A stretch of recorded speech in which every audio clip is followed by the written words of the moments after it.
Et le troisième aspect qui nous intéresse aujourd'hui, c'est le miscanthus, donc c'est la partie énergie. Comme je viens de vous le dire, on avait des chambres d'hôtes, on reçoit des gens, on reçoit entre 2000 et 3000 personnes par an sur l'exploitation pour expliquer notre philosophie de développement durable. Et bien pour cela, il nous faut des bâtiments, et donc il faut les chauffer. On chauffait au fioul, donc c'était pas très cohérent par rapport à ma volonté de développement durable. Et donc on a opté pour le miscanthus.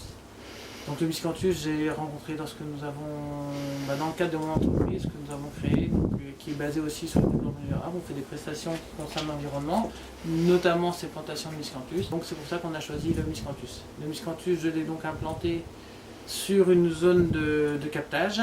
Donc en plus d'éviter de rejeter du CO2 dans l'atmosphère, on protège aussi la ressource en eau. Donc l'effet est double, donc c'est aussi très intéressant par rapport à ça. Et donc nous sommes donc dans la chaufferie. Donc nous avons bien évidemment décentré cette chaudière qui était près de la maison auparavant. Et nous avons donc fait un réseau de chaleur donc, qui part pour alimenter la maison, la boutique, les bureaux et aussi donc, des appartements. Donc maintenant nous sommes fournisseurs d'énergie, donc ça c'est quelque chose d'assez intéressant. Et donc nous avons investi dans cette chaudière. Donc nous sommes partis sur cette marque après une étude de marché où bon, on n'a pas trop d'expérience malheureusement, mais bon on a étudié, on a pris contact avec des gens qui avaient déjà différentes machines et donc on a choisi cette marque.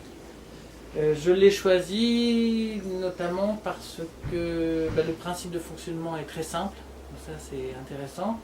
La capacité, le réservoir d'eau se trouve à l'intérieur et après j'envoie toute cette eau près des lieux à chauffer. Donc on a de nouveau des ballons et comme ça c'est là où on a moins de déperdition et surtout une mise en chauffe beaucoup plus régulière de la chaudière.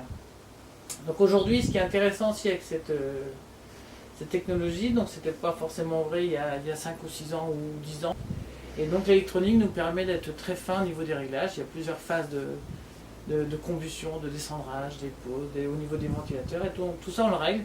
Donc au début ça paraît très compliqué, mais en fin de compte après avec un petit peu d'expérience, et surtout bien marqué, on arrive à gérer correctement le fonctionnement de cette machine.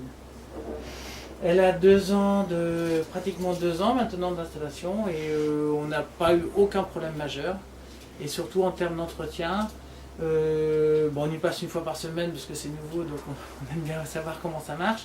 Mais sinon, on n'a pas eu de dérangement, pas de problème de fonctionnement. Non, c'est plutôt quelque chose qui est maintenant assez fiable. Et l'électronique nous aide énormément. On peut même l'avoir relié sur le portable. Donc dès qu'il y a un défaut, ça nous indique sur le portable le défaut. Donc ça permet d'anticiper et de voir un peu ce qu'il y a à faire. Donc voilà au niveau du fonctionnement.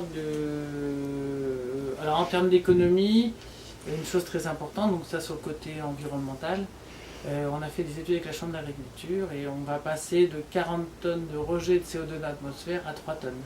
Donc on supprime l'équivalent de 13 voitures qui font 15 000 km par an. Donc ça c'est... Et là par rapport à ce problème de réchauffement climatique, pour un problème global, il y a des solutions locales où chacun peut intervenir à sa petite façon.